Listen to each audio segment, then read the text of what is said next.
এখন আমরা যাচ্ছি হলো পাতায়া। এটা হচ্ছে পাতায়া বিচ।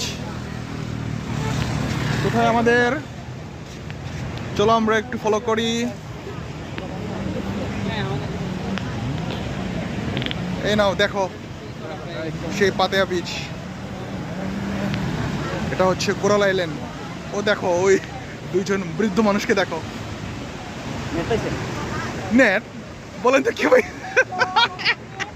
ও আমরা একটু এখন বিশ্রাম নেব। ওই দেখো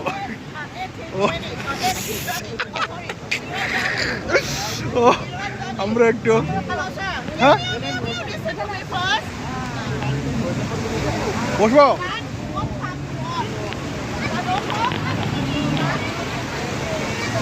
এই হচ্ছে আমাদের, আমরা এখন সৌন্দর্য উপভোগ করতে যাচ্ছি।